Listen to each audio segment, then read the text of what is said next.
Would you ever consider blaming someone for having cancer? Telling him, get over it, it's just cancer, life is beautiful? Allow me to assume that everybody's answer is no. And yet, this happens every day to mental health victims. Mental health is an issue nobody likes to talk about, maybe because we do not realize how common it is. According to the National Institute of Mental Health, nearly 1 in 5 adults in the United States lives with a mental illness. That is almost 45 million people. Mental illness crosses genders, races, ages, and sexual orientation. If you are not affected by it, it may be the person sitting right next to you. Many types of research have proved that mental health stigma can often lead to numerous forms of exclusion and discrimination. Society holds a negative perception of mental health issues, which has led to destructive and misleading stereotypes that harm the victims of mental illness and their treatment. The stigma society holds of mental illness is wrong, and it harms the people who suffer from it. To persuade you, I will present 2 main arguments. First, I will show you why the common stigma about mental health illnesses is wrong and misleading. Second, I will present you with the ways the stigma harms the victims of mental illness. So why is everybody so afraid of mental illness? First, the stigma is as far as it can get from the truth. For years, mental illness has been linked with negative, scary, and even evil traits by varying public opinion influencers. Along the years, mental illnesses have laid in the base of inspiration for many of the most famous horror characters. The traits that were attributed to those characters were transferred to the stigma of mentally ill people: dangerous, crazy, evil, unstable, and many more slandering traits. Even Disney movies, which speak to a younger audience, support these stereotypes on mental illness. For example, in The Lion King, the hands are depicted as mentally ill. Their eyes are rolling, they have hysterical laughter, and one of them, Ed, is described as the craziest of them all. They clearly represent the lowest social group in the animal kingdom, and they should be feared and avoided.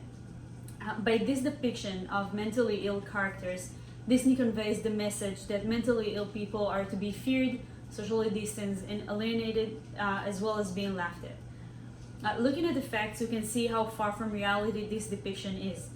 The vast majority of people with mental health illness are just as likely to be violent as the rest of the population.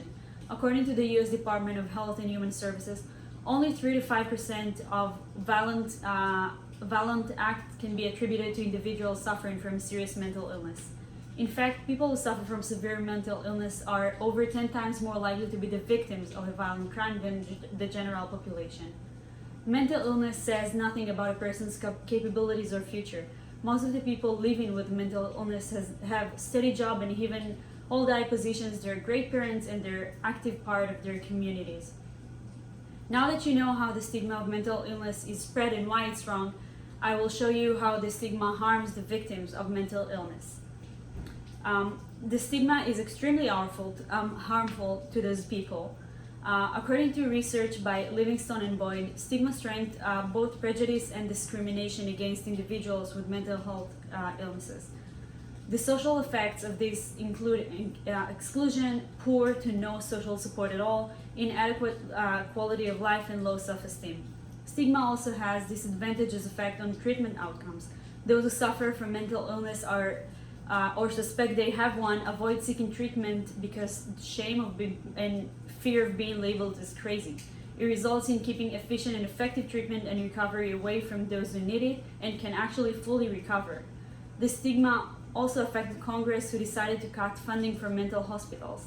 Therefore, even those who do seek treatment have limited access to the care they need. People with mental illness are often unable to obtain good jobs or get proper housing because of the prejudice of important figures such as employers and landlords. Stigma also comes into expression in the intersection between mental illness and criminal justice systems. Criminalizing mental illness begins when the respondent for a mental health crisis is the police rather than mental health profession.